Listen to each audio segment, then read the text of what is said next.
ପିଲାମାନେ ଶ୍ରୀ ଅରବିନ୍ଦ ପୂର୍ଣ୍ଣାଙ୍ଗ ଶିକ୍ଷା କେନ୍ଦ୍ର ଦୋରଡ଼ ଓ ଆମର ଅତି ପ୍ରିୟ YouTube channel Shri Aurobindo integral education ତରଫରୁ ତୁମକୁ ବହୁତ ବହୁତ ସ୍ୱାଗତ। ଆଜି ପାଠପଢ଼ା ଆରମ୍ଭ କରିବା ପୂର୍ବରୁ ଚାଲ କିଛି ସମୟ ଧ୍ୟାନ କରିନେବା। ଧ୍ୟାନ ଆରମ୍ଭ।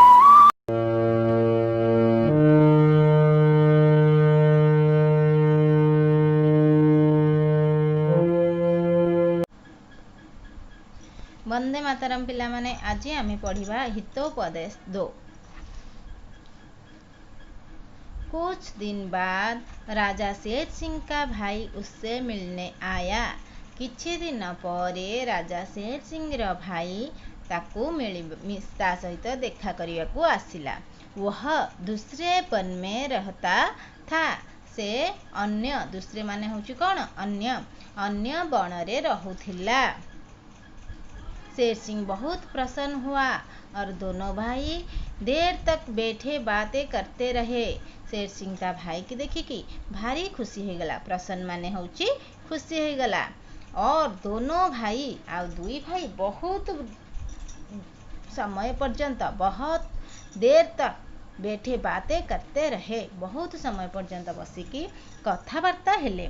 तुम्हें माने जेते बेले अदिनिया तुम घर को किए आसी देखी खाली ता सहित गप सी मध्य गपिला। अचानक शेर सिंह को ध्यान आया कि भाई की कुछ खातिर भी करनी चाहिए। हठात शेर सिंह रो मने पड़िला जे ता भाई रो किछि सत्कार करिबा दरकार। अर्थात कुणिया आछंदी घर को अतिथि सत्कार जे भली भाबरे करे कि भली भाबरे तांकर अतिथि सत्कार करिवो से कथा तार ध्यान आसिला, तार मने पड़िला। तब उसने बैल को बुलाकर उससे कहा, तो से तेबे जाइकी से बलद को डाकिकी बुलाकर माने डाकिकी उससे कहा, ताको कहिला, मित्र थोड़ी देर मेरे भाई के पास बैठो। अल्प समय पर्यंत मो भाई पाखरे बस। मैं तब तक उसके भोजन के लिए कुछ शिकार कर लाता हूँ। मु समय पर्यंत किछि शिकार करिकी तार भोजन पाई किछि शिकार आनिबि भारी। आपने सवेरे ही तो भैंसा मारा था। बैल बोला, अब फिर शिकार करने की क्या आवश्यकता है? बलद कहिला, आपण तो सकाळे मईसीटे मारिथिले। भैंसा मतलब मईसी। भैंसार अर्थ होची मईसी। ताल तुम आपण तो सकाळे शिकार करथिले, एइना के कौन शिकार आवश्यकता? शेर सिंह बोला, भैंसा थोड़ा मैंने खाया था और जो बचा था उससे सियार खा गए होंगे। शेर सिंह कहिला, मईसी तो मु अल्प खाई किंतु आउ जहाँ बंची थिला ताको सियार माने खाई गले। बैल ने कहा, महाराज ने इन सियार को सिर चढ़ा रखा है। बलद कहिला, महाराज ए सियार मानंकु मुंडरे बसैछंती। यह उचित नहीं है, एटा ठीक कथा नुहे। इस प्रकार तो आपके भंडार में कभी कुछ रहेगा ही नहीं। ए भली भाबे आपनक भंडार घरे किछि तो रहिबो नहीं। और यदि किसी दिन शिकार न मिला तो आपको भी भूखा रहना पड़ेगा। यही भली भाबे जदि आपनकु दिने किछि जदि न मिलिबो आपण मध्य भोकरे रहिबे।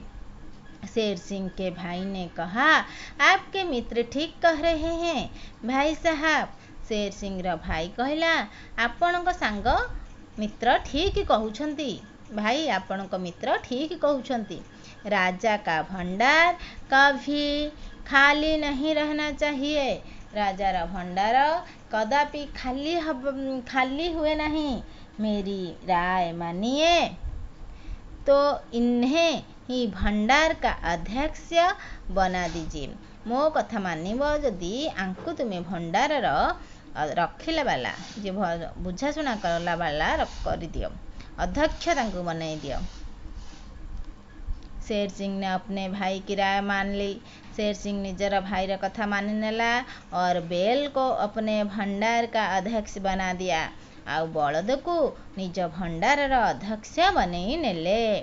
उसने दोनों सियार को भी बता दिया कि अब उन्हें उनका भोजन अध्यक्ष से मिला करेगा एवं से 2 जण सियार को कहीदेले वर्तमान तांकर भोजन भंडार घर अध्यक्ष ठारू ही मिलिब।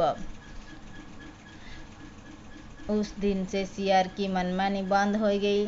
से ही दिन ठारू सियार मनमुखी कारोबार बंद हो गला, मनमुखी काम बंद हो गला। अब उन्हें उतना ही मिलता था जितना बेल देता था। वर्तमान तांको सेतिकी मिलुथला जेतिकी बलद तांको दउथला।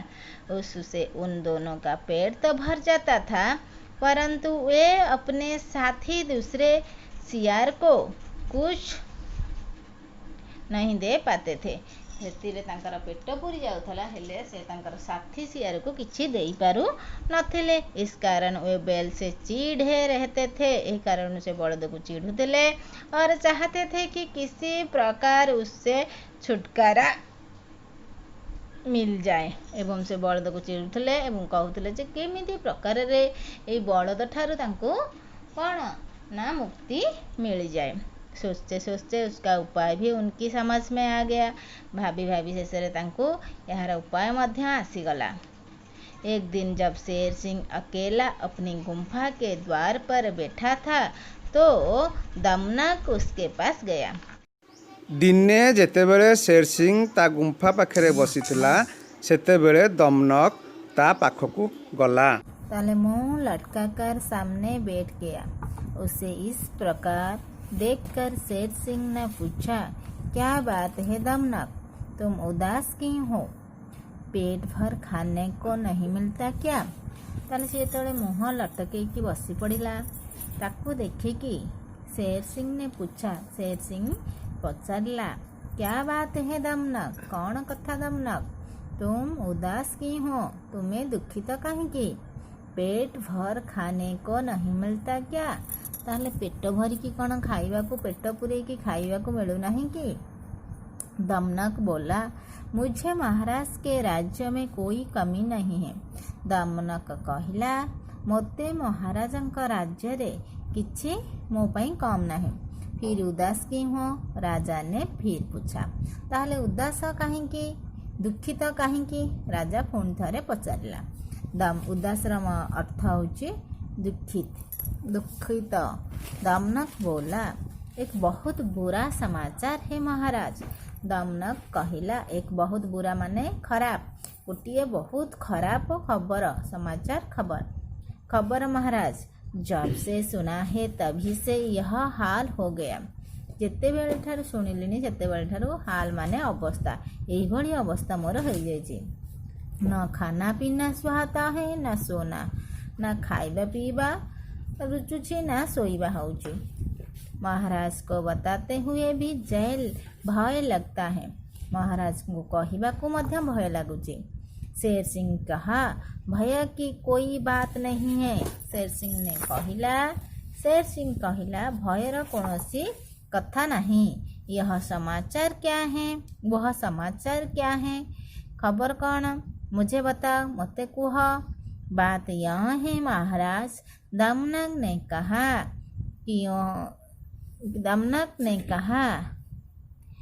कि यह बैल भला जानवर नहीं है। दमनक कहिला, यही बलद भल जीव नुहे। जानवर अर्थ होची जीव, पशु।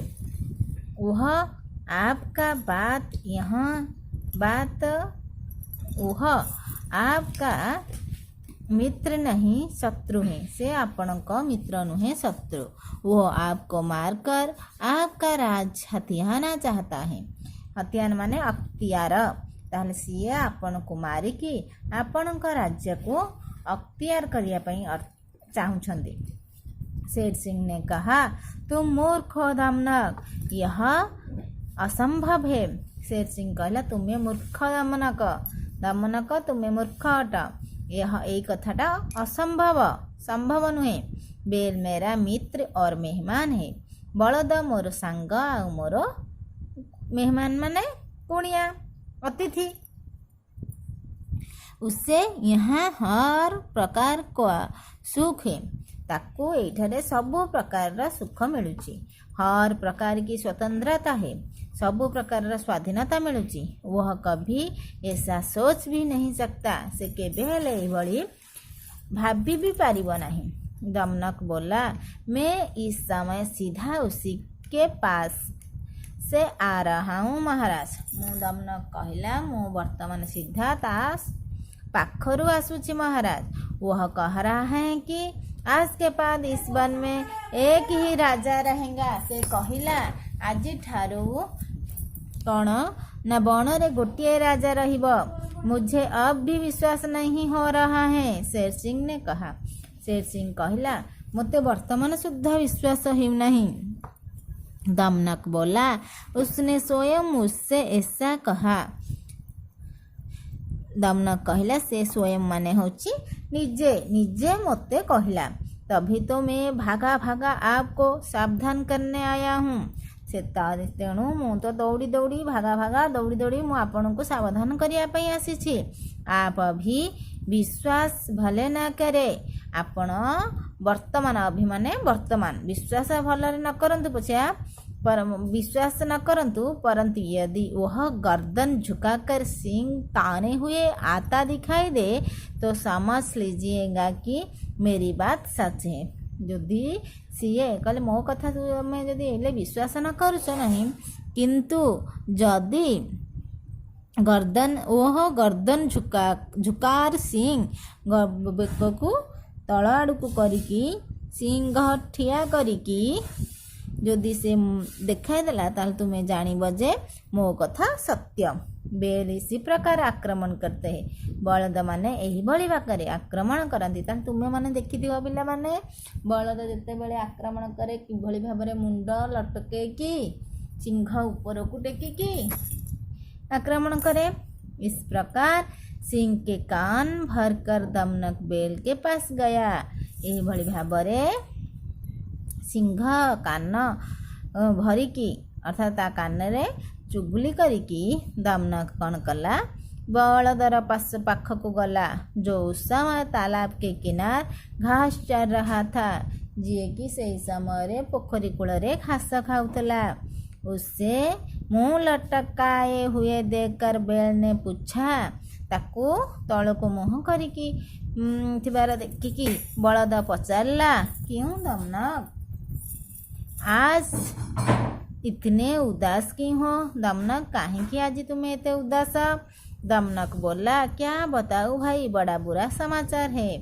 तुम्हें कौन कहिबी भाई, बहुत खराब खबर, समझ में नहीं आता क्या करूँ, बुझी पारुनी कौन करुछि कौन करिबी।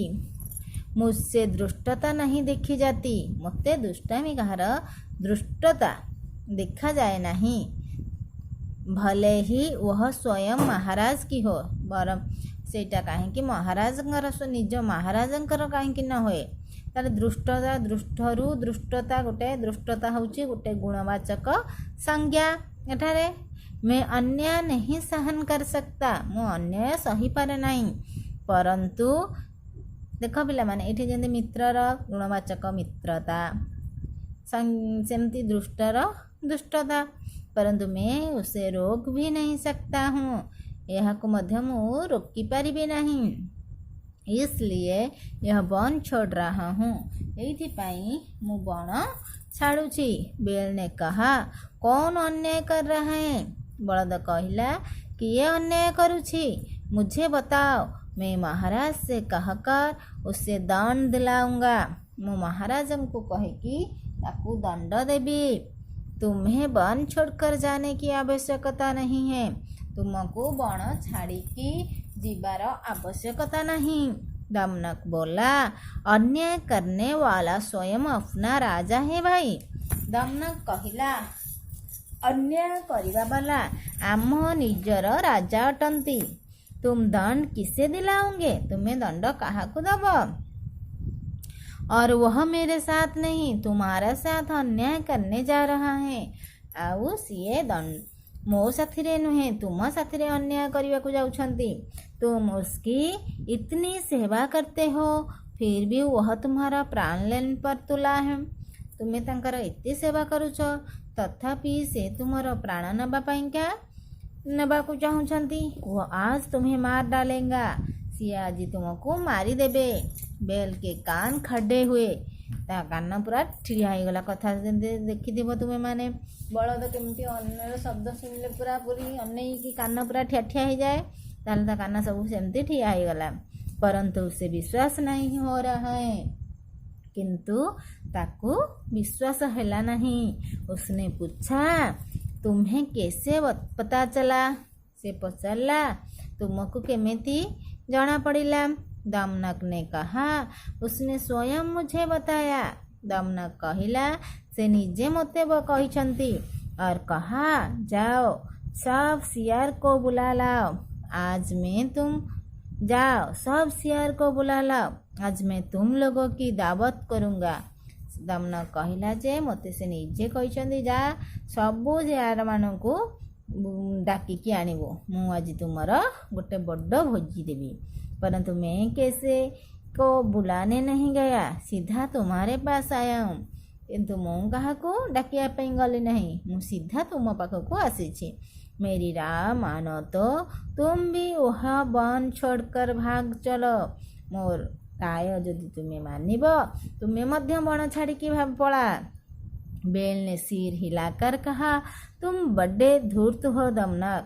बलद मुंड हले की कहला, तुम्हें बड़ धूर्त दमनक, मुझे तुम्हारी बात पर विश्वास नहीं आता, मते तुम कथा उपरे विश्वास आसु नहीं। दमनक बोला, विश्वास नहीं आता तो स्वयं उसके पास जाकर देख लो, ताले विश्वास यदि आसुनी तुम्हें निजे जाइके देखी नियो। यदि वह तुम्हें देखते ही पूछ खड़ी करके घुर्राने लगे तो समझ लेना कि मेरी बात सच है। से कहला, जदि से पूछ लांज को ठिया करिकी पूरा गर्जन करिवे, पूरा केस देखी सिंहर केसर जदि ऊपर को हो ताहले तुम्हें जानिब जे मो कथा सत्य। सिंह इसी प्रकार आक्रमण करते हैं, सिंह ये भाव में आक्रमण करे। दमनक बोला, विश्वास नहीं होता, ये सरला। बेल को इस प्रकार समझा कर दमनक भागता हुआ फिर सिंह के पास आया और बोला, महाराज सावधान हो जाइए, वह आ रहे हैं। पुणी बलद यही भाव में बुझे दमनक बलद को बुझे कि दमनक कौन कला ना दौड़ी दौड़ी सिंह पाखक आसीगला एवं आसिक कहला, महाराज सावधान हो जा, सी आसुछि। थोड़ी देर बाद बेल वहाँ पहुँचा। किसी समय पर बलद सेठारे पहुँचला। तब शेर सिंह उसके लिए तैयार बैठा था।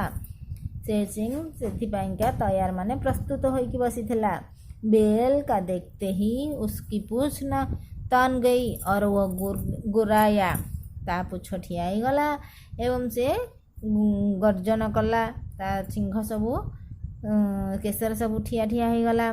यह देखकर बेल भी चौंकना हो गया। सी चमकी सी मत चौकना माने सतर्क हो गला। देखिके बलद मध्य सतर्क हो गला। वह जानता था कि भाग कर सिंह से बचा नहीं जा सकता। से जानिथिला जे दौड़ी की सिंह ठारू बंची हब नहीं, इसलिए वह रक्षा के लिए तैयार हो गया। तेणु से निजक बंचेवा तैयारी प्रस्तुत हो गला।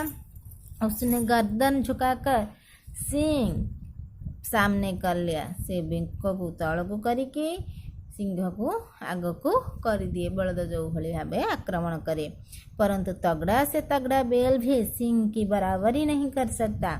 किंतु जेते सुस्थ बलवान बलद हेले मध्य सिंहर सामना करि परिबो नहीं। उनकी लड़ाई अधिक समय तक नहीं चली। तार लड़ाई बहु समय पर्यंत चलने नहीं। सिंह ने शीघ्र ही बेल को मार डाला। सिंह ने बहुत जल्दी बलद को मारी दिला। दोनों शेर पास ही खड़े यह लड़ाई देख रहे थे। बेल के मरने पर अपने प्रसन्नता नहीं छिपा सके और जोर जोर से हंसने लगे। दीजन जाक शियाल पाखरे ठिया है कि लड़ाई देखुले एवं बलद जेतेबेले मरीगला अपनी प्रसन्नता माने निजर खुशी छिपा नहीं छुपा सके, लुचेई पारिले नहीं एवं जोर जोर रे हसिबा को लागिले। सियार को हंसी सुनकर सिंह ने उनकी ओर देखा। सियार हस शुणिकी सिंह तांक आड़को अनेला। उनकी प्रसन्नता देखकर उसकी समझ में आ गया। तार खुशी देखिकी से बुझीगला जे यह झगड़ा उन्हीं का कराया हुआ है। ये झगड़ा होची तांकर कार्य से माने ही करेछंती। उसे उन पर बहुत क्रोध आया और उसने झपट कर उन्हें भी मार डाला। आओ से कौन हैला तांको ऊपर रागी गला एवं सीधा तांको ऊपर डेईकी तांको मध्य मारी डाला। ताले ए गपरु आमे शिक्षा पाइले जे एई भली भाबरे जदि आमे अन्यर कथा शुणिबा ताहले आमर बंधु विरुद्ध रे ताहले आमे जदि किछि भाबी नचंती कि बंधु को शत्रु बोली मानिबा ताहले आमर ही असुविधा हबो। तेणु प्रथमे सब प्रकार ठीक बुझाणा रहिबा दरकार। बुझी सुझिकी सब कार्य ग्रहण करिबा दरकार। ताहले आजि पई एतिकी। अन्य दिन रे आमे प्रश्न उत्तर आलोचना करिबा। पिलामाने आजिर पाठ एतिकी थाओ। अन्य अवशिष्टांश आउ गोटे भिडियो पढ़ाब। जदि तुमको ये भिडियोटी भल लगिला तेबे लाइक करिवो, शेयर करिवो, आ जदि सब्सक्राइब करना तेबे सब्सक्राइब करियो। चला ध्यान करिया।